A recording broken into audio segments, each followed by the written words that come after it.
the middle of my middle finger, and I position it right into the middle where the flight plate meets the rim.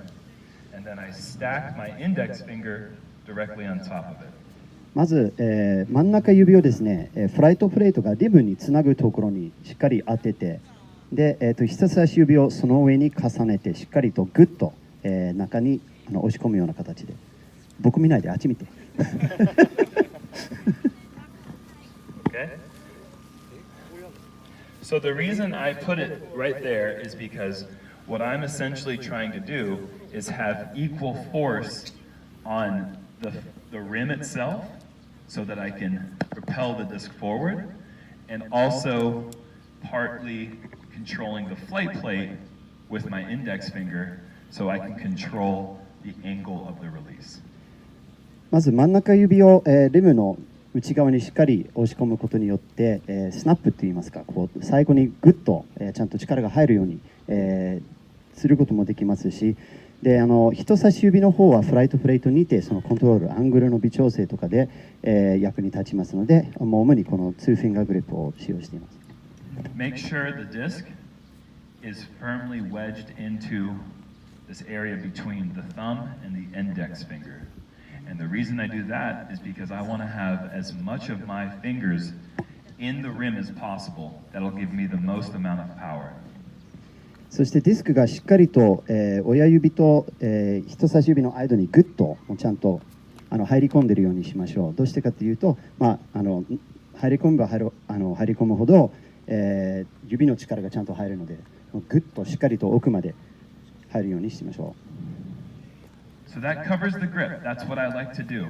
And the reason I do this as opposed to this or this, correct, is because I want to be able to control the rim and the flight plate simultaneously. はい、で、もちろんこういうグリップをする人は半分グーの形でする人もいれば、真ん中指を伸ばして人差し指だけをリムに当ててるグリップもありますが、そうするとリム、フライトプレートにそのアングルの微調整、コントロールが効く、接点がなくなるので、僕は、おすすめしません。やはり2本しっかり伸ばして、真ん中指がリムで、人差し指がフライトプレートという、形がおすすめです。The next thing we'll cover is my run-up, my approach to the target. So I will create a little T-pad. 助走の説明をします。What I like to do is essentially create an X step. You know how when we throw our backhand, we do the X step? Well, I do the same thing, but with my forehand. バックハンドでは皆さん X ステップしてるかと思い、クロスステップをしてると思いますが、フォアハンドでもやはり、入れるようにしています。It's 4 steps, 4 simple steps. Right foot, left foot, right foot. But before this third step hits the ground, the fourth step with my left foot goes into my plant. Now I'm low, I'm perpendicular to my target, and it allows me to drive with my back leg, turn my hips, bring my elbow through my hips, and face the target. 助走が4歩なんです。右から前に出して、左がその後ろから、前に皆様の方にこう向くようにして、そしてクロスに入るんですが、クロスステップの右足が、地面に当てる前に前の方にホップしてますね。こう野球のクローホップみたいな感じなんですけど、で、左足が前の方に来るとこれはプラントになるので、そこに全部グッと力入れて、そこから股関節から回し、肘をグッと体にこうの近いところを通してバーンと、いうような流れで助走しています。So this is what it should look like in real time. First step. Actually, let's start over. When I stand on the tee box, I want to face the direction that I'm going to throw. So that way I will have my hips squared forward, and then I slowly get my hips turned until they create that 90-degree angle, and then I can turn my hips back into my shot. 助走に入る前にしっかり投げたい方向を、股関節の左右がしっかりこう真ん中になるようにして、で助走が始まるとそこから90度こっちに回ることによってそこから股関節が入る力が入ってきます。で前の方に、フォロースルーするときにヒップがまた、狙っていたところに戻ってきますので、ちゃんとその狙う通りのショットがそこで再現できるようになります。It's very important that we do not throw our forehands with just the arm. That hurts the shoulder, that hurts the elbow. We must use our whole body, otherwise we are going to damage these ligaments that are very important to our throw. ぜひぜひフォアハンドをやってる時に腕だけで投げることはやめましょう。腕だけで投げると、肩や肘、靭帯などに怪我する恐れがありますので、しっかりと健全に長くフォアハンドが投げれるように体全体を使って投げましょう。Good question. Where I place my thumb. The thumb is essentially resting over this knuckle right here, and I'm creating that pinch. So that way there's a very strong pinch. That allows me to create a lot of spin as the disc is snapped out of my grip. はい、親指の、掴むところなんですけど、人差し指の、真ん中真ん中の関節、第2ですかね、第2の関節に、はまるように、してます。でそうすると、そこがもうグッとする接点となり、スナップが入るときにしっかりと回転できるようになります。The last thing that I'll say about grip before I demonstrate a throw is that we all have different sized fingers. We all have different sized hands. And so therefore, what's comfortable for you might be a little bit different than what's comfortable for me. And that's okay. Choose the grip that makes the most sense to you, what is the most comfortable.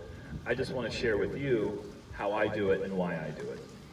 で今までの説明はすべて、コーリングズウェイなんですね。どうやって自分がやるか。もちろんみんなそれぞれ指の長さ、手の大きさが違います。で掴んで気持ちのいいグリップになって、そこから自分が投げると自分なりにこうちゃんとスナップが入り回転ができるような、そういうグリップをぜひそれぞれ皆さんのマイグリップを探していきましょう。今回自分の、ジェレミーコーリングのグリップを解説しているので、もしかしてちょっと違うところに、グリップが入るかもしれません。There are no wrong grips except if you do this. That's wrong. Don't do that. 正しくないグリップはありません。一つありました。これやんないでって。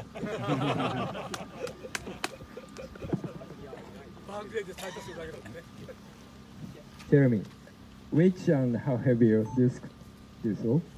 From now? Oh. Now. All max weight. Yes, 175. A Roadrunner? ロードランナー 172g. Okay. Okay, now bear with me here. Okay, Sorry. I choose to throw all different stabilities because a disc is not made to be a backhand disc or a forehand disc. A disc is meant to have a speed and a stability, and it is up to us to make the disc work for us. 今ロードランナーっていう言葉が出て、何人かもう顔を見てちょっとって言ってるのが、やはり、なんとなく、オーバーステーブルのディスクがフォアハンドのディスクだっていうイメージはあるんですけれども、それは投げ方がどうかなっていうところで、やはり全てのディスク、全てのスピード、全てのスタビリティで投げる、そのディスクの性能を生かしたスローがしたいと思うので、だから、今回はデモンストレーションで皆さんロードランナーってフォアハンドディスクでしたっけっていうようなイメージはあるかもしれないんですけど、はい、このロードランナー、この飛び方を出したいのでロードランナーを選んで投げてました。First Roadrunner, and then Firebird to show understable and overstable. 最初はロードランナーでアンダーステーブルで、2番目が、ファイアバードなんですね。アンダーステーブルからオーバーステーブルをお見せします。Right, left, right, left. Okay?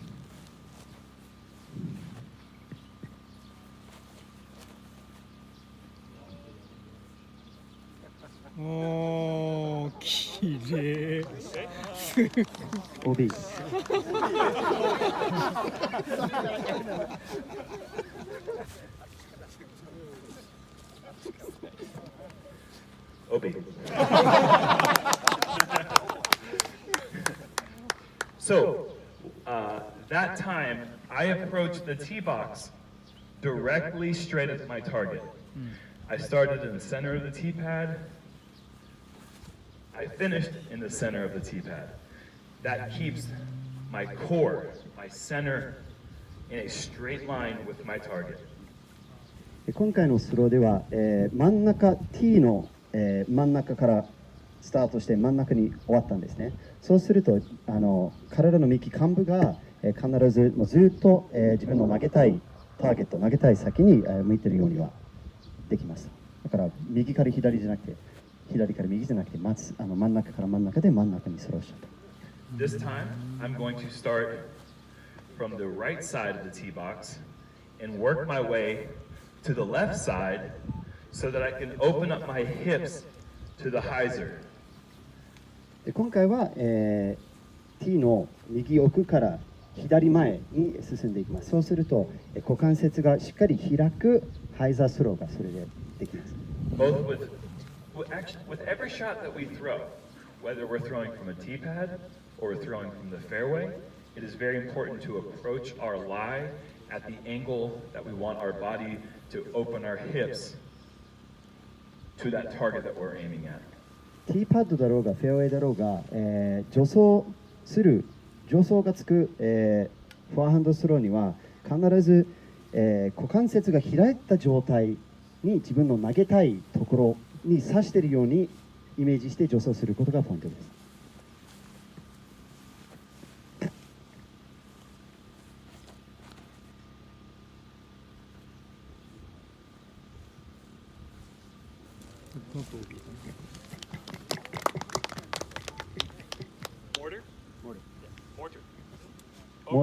モータールです。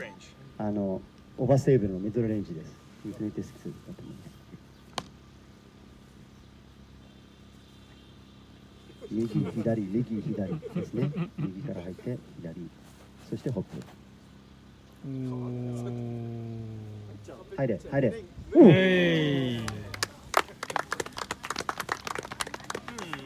Oh, yes. And now my most understable mid-range to show the opposite. Or overstable driver, excuse me. Overstable or understable driver? Most understable driver. じゃあバッグの中に入っている一番アンダーなドライバーを投げて、反対方向というか反対の動きをお見せします。Left side to right side. Open my hips out there.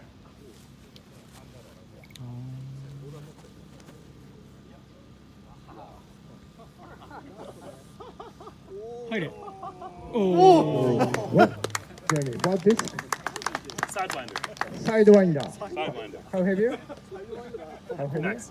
Max. 175. Yeah.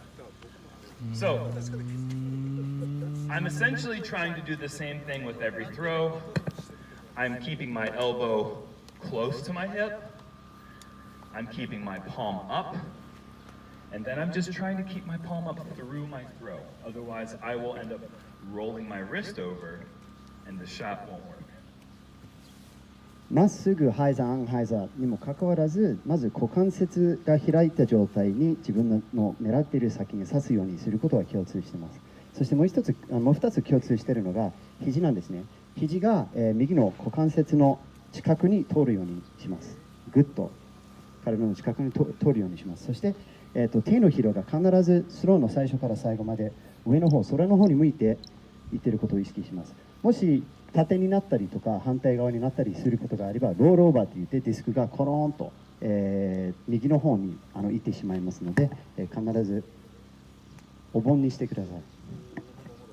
The closer we keep our elbow to our hip, the straighter the line from point A to point B is, the less strain we put on our body. So it's very important for most shots to try to keep it very close. On the other side, if we need to throw an Anheuser, our elbow must come off our hip. It must be higher. But the same thing, we're trying to keep our palm up as much as possible because if we roll our wrist, the disc will flutter and it'll go straight into the ground. 肘をしっかり股関節の近くに寄せることによって腕じゃなくて体を使って投げることができます。大切な肩や肘になるべく負担がないように投げることになりますし、あとテイクバックから、スローのもうローンチポイントまではまっすぐ線で、来るようなもう一直線なんですね。一番短距離なんですになります。ただもちろんアンハイザー出すときに肘がどうしても体から離さなくちゃいけなくて、でもその時でもやはりお盆なんですね。手のひらが空に向けて投げると。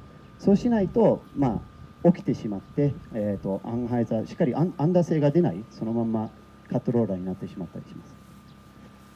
I want to open it up now for any questions regarding the sidearm, whether that's grip, run up, disc selection, anything that you might have, and then we'll move on to backhand. さあ、次はバックハンドに入りたいと思いますが、その前に、皆様の質問を受けたいと思います。グリップ、助走、投げ方、ディスク選びなど何か聞きたいことがあったらぜひ聞いてください。こんなチャンスないですよ。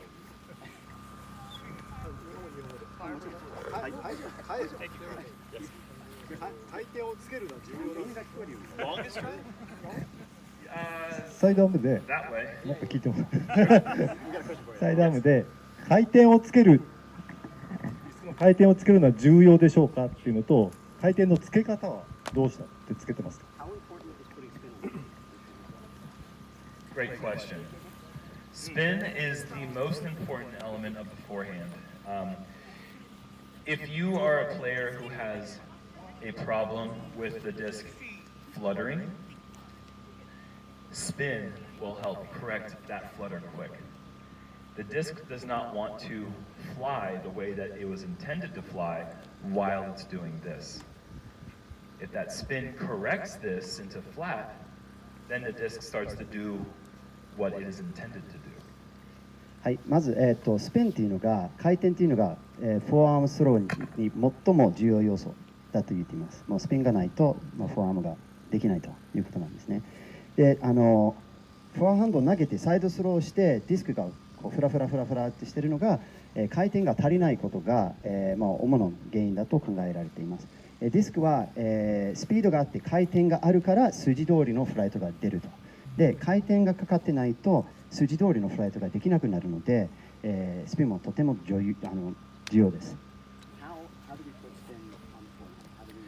Yes. So, my spin is the same every time in my head. I'm never consciously thinking about creating more or less spin. My wrist cocks back into this position, and then I spin, and I rip the disc out of my hand. And I create the most amount of spin I can every throw. The one thing that changes, the one thing that really changes in my forehand, the disc selection and my arm speed. Everything else stays the same with the way that my wrist propels the disc forward is the same every time. 回転のかけ方、まずどれぐらいの回転をかけようかっていうのは毎回考えていません。毎回はもう最上限にもうスピンを出したいということを言っています。で、スピンの出し方は、手首をなるべくもう後ろの方にして、で前に来た時にパチンともう最後の最後で肘が股関節の前を通り、でそこからもう自然にここで前に行くこう加速が止まったところで腕がその先に行ってパンと最後に、手首をつけてスナップを入れてます。で、フォアハンドでじゃあ回転が全てのスローにおいて同じ位置だったらどこが変わるかというと、ディスクを選ぶとアームスピードなんですね。腕が遅くなっても同じ最上限の、回転を意識して投げているということです。答えよろしいでしょうか。You're welcome. Somebody, I think, asked to see a long distance forehand. Kazumasa, you want to throw the long distance forehand? That's you, right? 長距離見たい人がいますか？じゃあ、藤原君に投げていただきましょうかっていう。Come on, Kazu. You and me together. You first.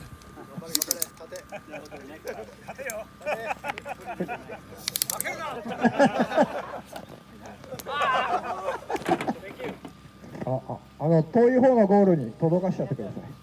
遠い方のゴール。あれか。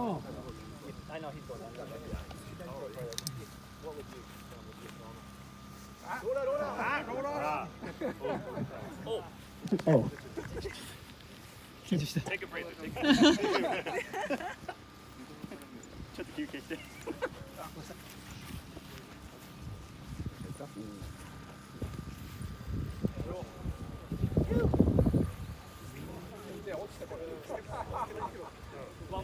Yeah, one more. Destroyer. Destroyer. Start destroyer. Yeah, there it is.